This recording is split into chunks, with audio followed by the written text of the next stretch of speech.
మనసును వశపరుచుకోవాలి అంటే ఉపాయం ఏంటి?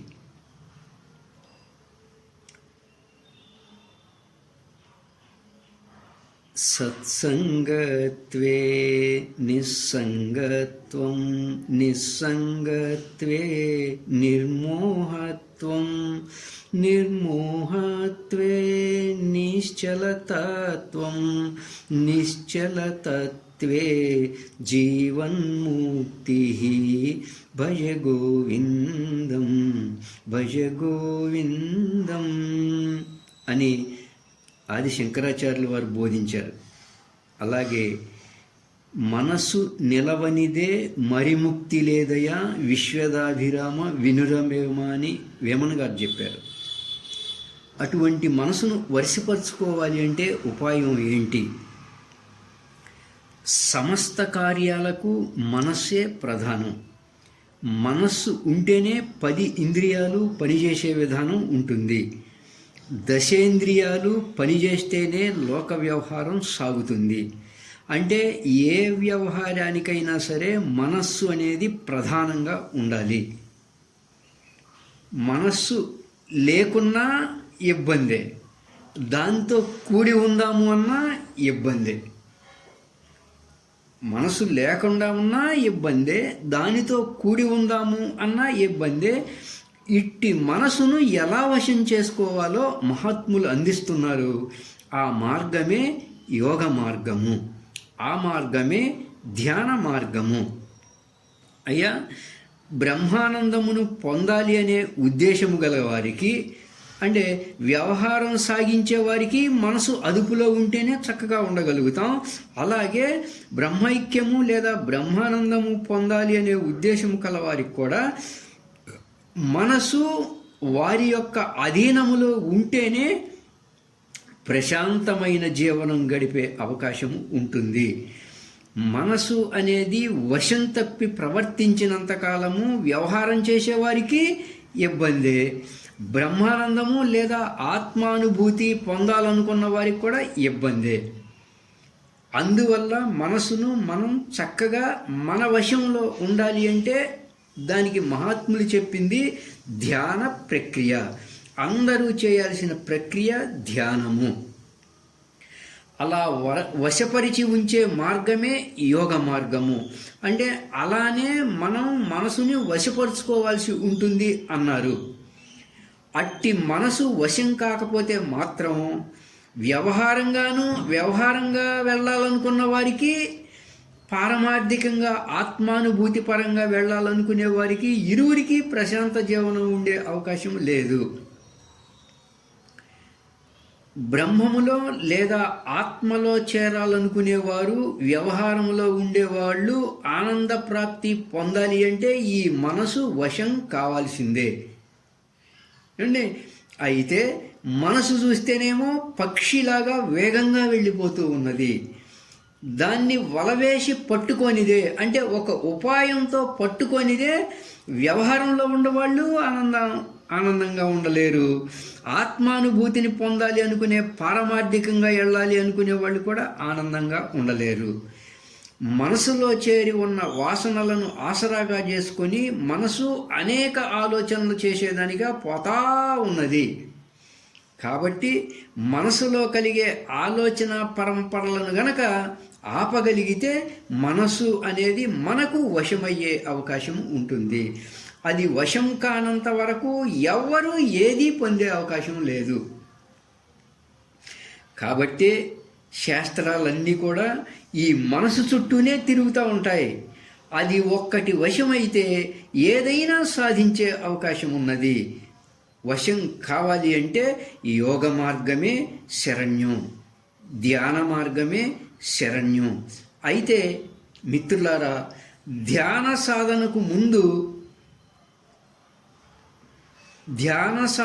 ముందు ధ్యానం చేసే వాళ్ళందరూ కూడా మనసుకు కొన్ని అలవాట్లు నేర్పాలి. ధ్యానం చేయబోయే ముందు అంటే గబగబా వచ్చేసి నేను ధ్యానంలో కూర్చుంటాను అంటే అది వశమయ్యే వ్యవహారం కాదు. అందుకని ధ్యాన సాధనకు ముందు మనసుకు మనం కొన్ని అలవాట్లు నేర్పాలి. ఏంటయ్యా అంటే అవి సత్ సాంగత్యాన్ని నేర్పాలి. సత్ అంటే ఎవరైతే సత్య వస్తువు గురించిన సత్సంగాన్ని చెప్తూ ఉంటారో అటువంటి సత్ సాంగత్యముని నేర్పాలి దానికి. నెక్స్ట్ సత్ గ్రంథాన్ని పఠించడము. సత్ అంటే త్రికాలాబాధ్యం. త్రికాలాబాధ్యమైనటువంటి ఆ బ్రహ్మము గురించి చెప్పే గ్రంథాలని పఠించటము. సత్ సహవాసము. ఎవరైతే ఆ త్రికాలాబాధ్యమైనటువంటి ఆ బ్రహ్మస్వరూపానికి సంబంధించిన ఆత్మస్వరూపానికి సంబంధించిన అధ్యయనం చేసిన వారు ఉంటారో ఆ సత్ సహవాసము. సాత్విక సంబంధమైన ఆహారాలను తీసుకోవడము. ఎప్పుడు మంచిగా ఆలోచించే విధానముగా ఉండటము. మహాత్ములతోటి చక్కటి సంభాషణలు అంటే సాత్విక సంబంధమైన దైవ సంబంధమైన సంభాషణలు చేయటము. ఇలా మనస్సుని మనం వశపరుచుకోవాలి అనే దానికి ముందుగా పూర్వరంగంగా ఇలాంటివన్నీ సిద్ధం చేసుకున్నట్లయితే మనం అనుకున్నటువంటి లక్ష్యంలో పయనించేటువంటి అవకాశం ఏర్పడుతుంది. మిత్రులారా, చాలామంది ఈ ధ్యాన సాధనకు ముందు ఏ అలవాట్లయితే ఉన్నాయో ఆ పూర్వరంగాన్ని పూర్తిగా ఆ భాగాన్ని పక్కన పెట్టేసి ధ్యానము ద్వారానే వెళ్ళిపోవాలని ప్రయత్నం చేస్తూ ఉంటారు. కానీ ముందుకు పోలేక ఇబ్బంది పడుతూ ఉంటారు. లోకములో చాలామంది ధ్యానం చేస్తూ ఉన్నారు. కానీ వారిలో ఎంతమంది మేము ధ్యానం చేస్తున్నామండి, మాకు నిశ్చలంగా ఉండటం లేదు అంటూ ఉంటారు. ఇంకా కొంతమంది మేము ధ్యానం చేస్తున్నామండి, మాకు నిద్ర వచ్చి కూర్చుంటుంది అంటూ ఉంటారు. అదే చూస్తూ ఉన్నాం. ఎంత కాలం చేసినా కూడా ధ్యానాన్ని ఇదే పరిస్థితి అండి. కారణం ఏంటయ్యా అంటే మనం పూర్వరంగాన్ని విస్మరించాం.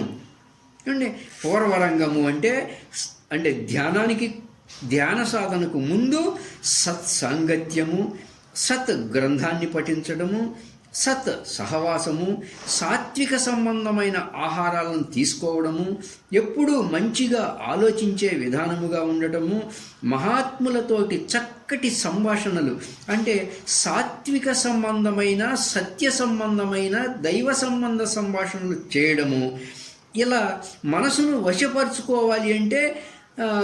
వశపరుచుకోవాలి అనే దానికి పూర్వరంగంగా ఇలాంటివన్నీ సిద్ధం చేసుకోవాలి. అటువంటి సిద్ధం చేసుకునేటువంటి పూర్వరంగాన్ని మనం పూర్తిగా విస్మరించేశాం.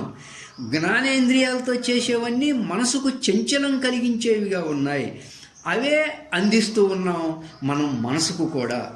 అందువల్ల మనం చేసేటువంటి ధ్యాన సాధన ఫలించే అవకాశంగా ఉండటం లేదు. దాన్ని ముఖ్యంగా మనం గమనించుకోవాల్సి ఉంటుంది. ఓ మిత్రులారా, మహాత్ములు అందుకే సత్సంగ విచారం పెట్టారు. సత్సంగత్వే నిస్సంగత్వం, నిస్సంగత్వే నిర్మోహత్వం, నిర్మోహత్వే నిశ్చలతత్వం, నిశ్చలతత్వే జీవన్ముక్తి అన్నారు. అంటే పక్షిలాగా పరుగులు తీసే మనసును వర్చిపరుచుకోవాలి అంటే సాధ్యం కాదు. దాన్నే వలపన్ని ఏదైనా ఒక పదార్థం పెడితే ఆశతో వచ్చి చిక్కుకుంటుంది అన్నారు. దాన్నే రమణ భగవానుల వారు వాయురోధనాత్ లీయతే మనః జాలపక్షివత్ రోధ సాధనం. ఏ విధంగా వల వేసినట్లయితే వలలో పక్షి చిక్కుపడుతుందో ఆ ప్రకారముగా ప్రాణబంధనము ద్వారా మనసును వశపరుచుకోవాల్సి ఉంటుందయ్యా అన్నారు రమణ భగవానుల వారు. అండి అలా ఇక్కడ శ్వాసను ఆపడము, ప్రాణబంధనాత్ లీయతే మనః అంటే ఎందుకు బంధించాలి ప్రాణాన్ని అంటే మనసు పోతా ఉంది పక్షిలాగా అన్నారు. అట్టి మనసును అడ్డగించాలి అంటే ప్రాణాన్ని బంధించాలి. అంటే ప్రాణవాయువును బంధిస్తే మనసు పరిగెత్తకుండా ఉంటుంది. ఎలాగంటే ఏమండి శ్వాస ఆడుతూనే ఉంటుంది. మనం అడ్డగించకూడదు, అడ్డుపడకూడదు. తన గమనం తాను కొనసాగించుకుంటూ ఉంటుంది శ్వాస. కానీ ఆ శ్వాస యొక్క రాకపోకలను కేవలం గమనిస్తూ ఉంటాం మనం. ఒకటి, ఆ శ్వాస యొక్క రాకపోకలను మాత్రమే గమనించే విధానముగా ఉన్నప్పుడు కూడా మనసు నిశ్చలముగా ఉండే అవకాశం ఉంటుంది. కాబట్టి శ్వాసను బంధించటము అనేది శ్రమతో కూడి ఉన్న విధానము. చూడండి, శ్వాసను బంధించటం అనేది శ్రమతో కూడి ఉన్న విధానము. కానీ శ్వాస యొక్క రాకపోకలను గమనించే విధానముగా ఉన్నప్పుడు కూడా మనసు నిశ్చలంగా ఉండే విధానం ఉంటుంది. మనకి బంధించటం అనేది శ్రమతో కూడి ఉన్న విధానము. కాబట్టి ఇది కాదు మన యొక్క ప్రధాన అంశము. మనసు నిశ్చలంగా ఉండటం మన యొక్క ప్రధాన అంశము. ఇది రెండవ పాయింట్. ప్రాణములను బంధించటం కాదు, ప్రాణములను గమనిస్తూ ఉన్నా కూడా మనసు ఆగుతుంది. ప్రాణములను గమనిస్తూ ఉండి మనసును ఆపినట్లయితే దీంట్లో మనకి పెద్దగా శ్రమేమీ ఉండదు. కానీ ప్రాణములను బంధించాలి అంటే మాత్రం చాలా శ్రమతో కూడిన పని ఉంటుంది. అంటే మన యొక్క ప్రధాన అంశము మనసును వశపరుచుకోవడం, అంటే మనసు నిశ్చలముగా ఉండటము. కాబట్టి కేవలం ఆడుతున్న శ్వాసను గమనిస్తూ ఉంటే మనమేం అడ్డగించాల. కేవలము ముక్కు రంధ్రాల్లో ఆడుతున్నటువంటి శ్వాసను గమనిస్తూ ఉంటే మనసు నిశ్చలమవుతుంది. మనసు నిశ్చలమైతే అసలు నీకు ఏ ప్రయత్నము అవసరం లేదు. శ్వాస బయటికి వస్తుంది, లోపలికి పోతుంది. దాన్ని గమనిస్తూ ఉండే విధానమే మనసు నిశ్చలమవుటకు ప్రధాన అంశము. ఏమండి, ఇలా అలవాటు అయితే శ్వాస చేసే శుద్ధి ప్రక్రియకు అడ్డం ఉండదు. మనసు కూడా నిశ్చలమవుతూ ఉంటుంది. మనసు నిశ్చలంగా ఉంది అంటే మీకు అసలు ఇక రెండో ప్రయత్నం అవసరం లేదు.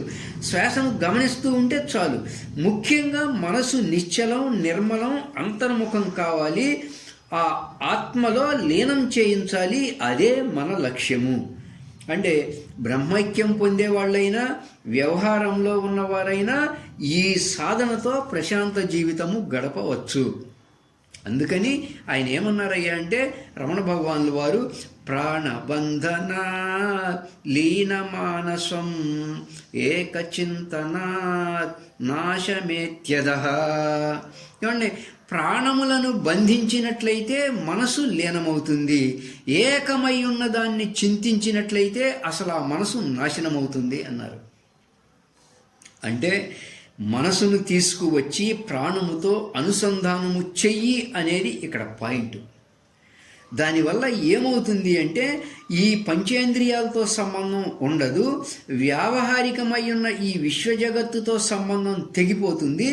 దీని ద్వారా మనసు నిశ్చలమై, నిర్మలమై, సంకల్ప రాహిత్యమై అంతర్ముఖ ప్రయాణం చేసి లోన ఉన్నటువంటి బ్రహ్మము యొక్క దివ్యానుభవాన్ని పొందే అవకాశం ఏర్పడుతుంది. కనుక ప్రాణముతో మనసును చేర్చాలి. ఇది మహాత్ములు చెప్పే మాట. ఎందువల్ల అంటే ఈ ప్రాణమునకు పరమాత్మకు అనుసంధానం ఉన్నది, అనుబంధము ఉన్నది. ఎలాగైతే ఇంద్రియాలకు ప్రపంచానికి అనుబంధం ఉన్నదో అలా ఈ ప్రాణములకు పరమాత్మకు అనుసంధానం ఉన్నది. అందుచేత ప్రాణము అనేది పరమాత్మ నుండి పుట్టి బయటకు వస్తుంది. కాబట్టి మనం పరమాత్మ ప్రాప్తిని అపేక్షించడం కారణంగా మనము శ్వాసను ఆశ్రయించాల్సి ఉంటుంది. పంచభూతాల నుండి పుట్టి వచ్చిన ఇంద్రియాలు కాబట్టి మనం ఆ పంచభూతాల్లో ఉన్న శబ్ద స్పర్శాది విషయాలను ఆస్వాదించే ఉద్దేశం మనకు ఉన్నట్లయితే ఇంద్రియాలతో అనుబంధాన్ని పెంచుకోవాల్సి ఉంటుంది. నీకు ప్రకృతి కావాలా, పరమాత్మ కావాలా? వ్యవహారం కావాలా, పారమార్థికం కావాలా? ప్రపంచం కావాలా, పరమాత్మ కావాలా? సాకారం కావాలా, నిరాకారం కావాలా? సగుణం కావాలా, నిర్గుణం కావాలా? అది మన నిర్ణయం. సగుణాన్ని పొందాలి అంటే, సాకారాన్ని పొందాలి అంటే, ప్రపంచాన్ని కావాలి అంటే, వ్యావహారికం కావాలి అంటే, ప్రకృతి కావాలి అంటే ఇంద్రియాల ఆశ్రయం వైపు వెళ్ళాలి. ఏమండి, నిర్గుణమైనటువంటి బ్రహ్మమును పొందాలి అంటే, నిరాకారమైనటువంటి ఆత్మను పొందాలి అంటే, అంటే నిర్గుణము నిరాకారమైనటువంటి పరమాత్మను పారమార్థికము కావాలి అంటే శ్వాస యొక్క ఆశ్రయం కావాలి. ఎందుకంటే ఇంద్రియాలకు ప్రపంచానికి సంబంధము, శ్వాసకు పరమాత్మకు సంబంధం ఉంది కనుక. నువ్వు ప్రకృతి కావాలంటే, ప్రపంచం కావాలంటే, సాకారం కావాలంటే, సగుణం కావాలంటే హంసను ఆశ్రయించకూడదు, శ్వాసను ఆశ్రయించకూడదు. ఎవరిని ఆశ్రయించాలి? ఇంద్రియాలను ఆశ్రయించాలి. ప్రకృతి కావాలన్నా, వ్యవహారికం కావాలన్నా, ప్రపంచం కావాలన్నా, సాకారం కావాలన్నా, సగుణం కావాలన్నా ఇంద్రియాలను ఆశ్రయించాలి. ఎందువల్ల అంటే ఇంద్రియాలు ప్రపంచాన్ని చూపేవిగా ఉన్నాయి, సాకారాన్ని చూపేవిగా ఉన్నాయి, సగుణాన్ని చూపేవిగా ఉన్నాయి, వ్యావహారికాన్ని ప్రకృతిని చూపించేవిగా ఉన్నాయి ఇంద్రియాలు. కానీ శ్వాస అనబడేటువంటి హంస పరమాత్మను పొందింపజేసేదిగా ఉన్నది, పారమార్థికాన్ని పొందింపజేసేదిగా ఉన్నది, నిరాకారాన్ని పొందింపజేసేదిగా ఉన్నది, నిర్గుణాన్ని పొందింపజేసేదిగా ఉన్నది. అందువల్ల పరమాత్మను కోరిన వారు, అంటే నిర్గుణాన్ని కోరిన వారు, నిరాకారాన్ని కోరిన వారు హంస ఆశ్రయంలో ఉంటారు. ప్రపంచ అనుభవాన్ని కోరిన వారేమో ఇంద్రియాల ఆశ్రయంలో ఉంటారు. ఎందుకు? బ్రహ్మ పదార్థానికి సంబంధించిన అవగాహన వాటికి లేదు కాబట్టి. నిర్గుణమై, నిరాకారమై, స్వప్రకాశమై, చైతన్యమై, ఆనందాత్మికమై ఉన్నటువంటిది ఆత్మ లేదా బ్రహ్మము అనే విషయము మహాత్ముల ద్వారా మనం విన్నాం కాబట్టి, విన్న తర్వాత మనకు దాని యందు ఒక అపేక్ష, ఒక కోరిక కలిగింది కాబట్టి దాన్ని పొందాలి అని, అట్టి కోరిక కలిగి ఉన్నటువంటి వారికి చెప్పేటువంటి మాట, అయ్యా ఈ మనసును ప్రాణముతో అనుసంధానం చెయ్యి. మహాత్ములంతా చెప్పేది ఇదేనండి. ఏమండి, ఒకటి శ్వాస ఉంటే బ్రతుకు, మనసు ఉంటే జీవితం. మన జీవితం కొనసాగాలి అంటే మనసు ఉండాలి, అంటే మన జీవనం చక్కగా కొనసాగాలి అంటే మనసు ఉండాలి. కనుక ఆ మనసు జ్ఞానేంద్రియాలతో, కర్మేంద్రియాలతో సంబంధం పడ్డప్పుడు వ్యవహారం అనేది ఏర్పడుతుంది. కాబట్టి వ్యవహార విధానము మనసు పైన ఆధారపడి ఉన్నది, బ్రతుకు అనేది ప్రాణం మీద ఆధారపడి ఉన్నది. ఇలా రెండు మహత్తరమైన శక్తులు, అంటే శ్వాస, మనసు అనేటువంటి రెండు, ప్రాణశక్తి, మనోశక్తి అనేటువంటి రెండు కూడా మహత్తరమైన శక్తులు. అందుకనే ఏమన్నారయ్యా అంటే రామచంద్రుల వారు, మనస్సు, శ్వాస మనో అనిలముల, అనిలముల చలనము ఉడుగక కాని గోచరము కాదు, అదియు బిందువు చాంచల్యము ఉడుగకయున్న నిశ్చలంబుగావు వినిశ్చితాత్మ అని సీతమ్మ వారు కూడా ఆంజనేయునికి చెప్పారు. ఆంజనేయ, మనసు శ్వాసల యొక్క చలనము ఎప్పుడు ఆగిపోతుందో అప్పుడే నీకు ధ్యాన సమాధి అనుభవం కలిగే అవకాశం ఉన్నదయ్యా. ఏ ఒక్కటి ఆగితే ధ్యాన సమాధి అనుభవం రాదు, వేరే అనుభవాలు వస్తాయి.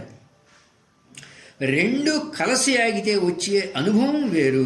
ఈ రెండు కూడా దేనిపాటికి అది ఒక్కటే ఆగితే వచ్చే అనుభవం వేరు. ఒకవేళ మనసు ఒక్కటే ఆగిందా అంటే సుషుప్తి అవస్థ, గాఢ నిద్ర అవస్థ వస్తుంది. ప్రాణం ఒక్కటే ఆగిందా అంటే వారికి మరణావస్థ వస్తుంది. ఏమండి, ఆగటం కాబట్టి జీవితంలో రెండు ఆగటం అనేది జరుగుతుంది, కానీ రెండు ఒకేసారి ఆగవు. మనసుపాటికి మనసు ఆగుతూ ఉంటుంది, శ్వాసపాటికి శ్వాస ఆగుతూ ఉంటుంది. మనసుపాటికి మనసు ఆగుతూ ఉంది అన్నప్పుడు సందేహం కలిగే అవకాశం లేదు, రోజువారీ మనకి వచ్చే వ్యవహారమే కాబట్టి. అలా ప్రాణం పాటికి ప్రాణం ఆగితే మరణం వస్తుంది అని చెప్పినప్పుడు ప్రాణం ఎప్పుడు ఆగిందయ్యా అంటారు. ప్రాణం కూడా ఎన్నోసార్లు ఆగటం జరిగింది అబ్బాయి, ఒక్కసారి కాదు ఎన్నోసార్లు జరిగింది. అంటే ఎన్ని జన్మములు అయిపోయిందో. అలా రెండు కలిసి ఆగిన అనుభవం బ్రహ్మవేత్తలు చేశారు. ఎందువల్ల అంటే వాళ్ళు ఈ మనసును శ్వాసతో కలిపారు కాబట్టి మనసు శ్వాస రెండు ధ్యాన సమాధిలో ఆగిపోవడం జరుగుతుంది. అలా జరిగిన స్థితిని మోక్ష స్థితి, బ్రాహ్మీ స్థితి, అది ధ్యాన సమాధి అన్నారు. అంతేగాని అది ఒక అవస్థ కాదండి. మరణము అనేది అవస్థ, సుషుప్తి అనేది అవస్థ, స్వప్నం అనేది అవస్థ, జాగ్రత్త అనేది అవస్థ. ఎందుకంటే అవి మరలా వస్తూ ఉంటాయి. ఆ దేహాలలో అవి వస్తూ ఉంటాయి, సుషుప్తి మరణ అవస్థలతో సహా. కానీ ధ్యాన సమాధి అనేది అవస్థ కాదు, ఇది ఒక స్థితి. ఎందుకంటే ఒక్కసారే వస్తుంది, వచ్చిందా ఇక అది అలాగే ఉండిపోతుంది. కాబట్టి ఈ రెండిటి వ్యవహారమును ధ్యాన సమాధిలో లయింపజేసినట్లయితే అప్పుడు వారికి వ్యవహారరహితమై ఉన్నటువంటి ఆత్మానుభూతి కలిగే అవకాశం ఏర్పడుతుంది. కాబట్టి ఆ ప్రాణముతో మనసుకు అనుబంధం పెట్టాలి, ఇంద్రియాలతో కాదండి, గుర్తుంచుకోండి.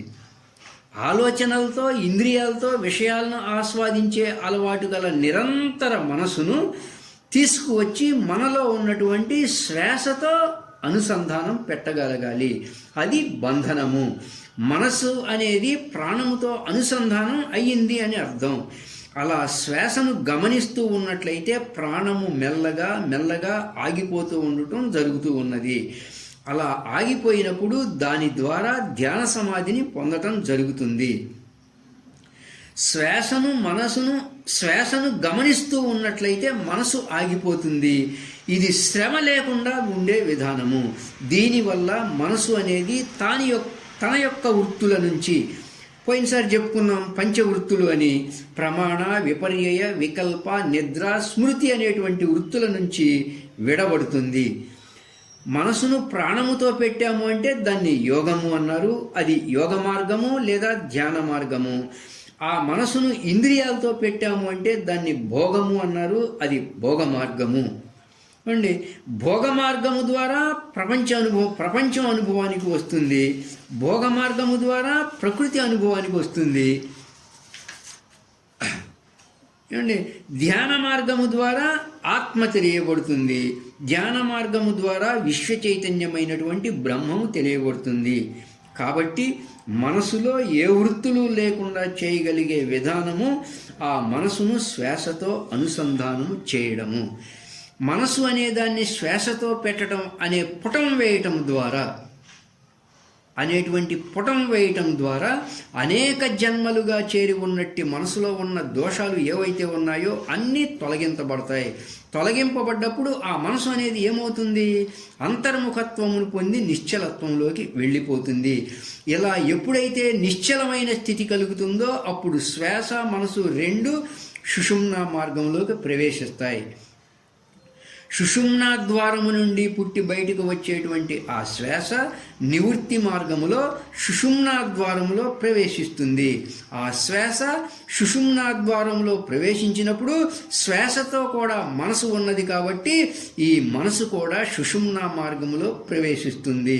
సుషుమ్నా ద్వారం అన్నా, భృగుటి మధ్యము అన్నా, ఇంద్రయోని అన్నా, బ్రహ్మరంధ్రము అన్నా, మోక్షద్వారము అన్నా ఒకటే.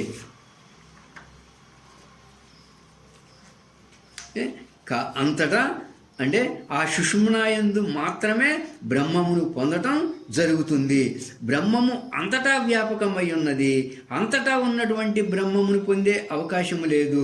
ఎవరైతే ధ్యాన మార్గములో ఆ ధ్యాన సమాధిలో పయనించి సుషుమ్నా ద్వారంలో ప్రవేశిస్తారో అక్కడ మాత్రమే బ్రహ్మమును పొందే అవకాశము ఉంటుంది. ఆ విధంగా బ్రహ్మము యొక్క దివ్యానుభూతిని పొందినటువంటి వారు అహం బ్రహ్మాస్మి అనే భావముతో వారు ఉంటారు. అంటే ఆ బ్రహ్మము యొక్క దివ్యత్వమును పొందినటువంటి వారికి మాత్రమే అనాదిగా ఉన్న మూలా విద్య అంతరిస్తుంది, కర్మవాసనలు నశింపజేయబడతాయి. అట్లు సూక్ష్మదేహము అనేటువంటి మనస్సు పవిత్రమై ఉంటుంది కాబట్టి లోక వ్యవహారం చేస్తున్న వారికి వారి యొక్క ఆచరణ పవిత్రంగా ఉంటుంది, వారి మాటలు పవిత్రంగా ఉంటాయి, వారి చూపులు పవిత్రంగా ఉంటాయి. లోకాన్ని తరింపజేయటం కోసంగా ఆ మహాత్ములు ఉంటారు. వారినే బ్రహ్మవేత్తలు అంటారు. అలా ఉంటూ బ్రహ్మముతో చేరిపోతారు. కాబట్టి సాధకులు మనసును వశపరుచుకోవాలి అంటే ప్రాణముతో ఆ మనసును అనుసంధానం చేయాలి. అప్పుడు మనసులోని దోషాలన్నీ నిర్మూలింపబడి శ్వాస మనసు రెండు సుషుమ్నా ద్వారములో ప్రవేశించినప్పుడు ఏకమై ఉన్న ఆ బ్రహ్మమును పొందటం కారణంగా సమస్త కర్మలు నశింపబడతాయి, బ్రహ్మములో చేరిపోతాయని రమణ భగవానులు వారు కూడా చెప్పారు. అందుకే ఆయన ఏమన్నారయ్యా అంటే, ప్రాణబంధనా లీనమానసహం ఏకచింతనా నాశమేత్యదః. అయ్యా, మనసు వశం కావాలి అంటే ఆ ప్రాణములతో అనుబంధాన్ని మనసు కలిగి ఉండడం ఒక్కటే మార్గము అని చెప్పారు.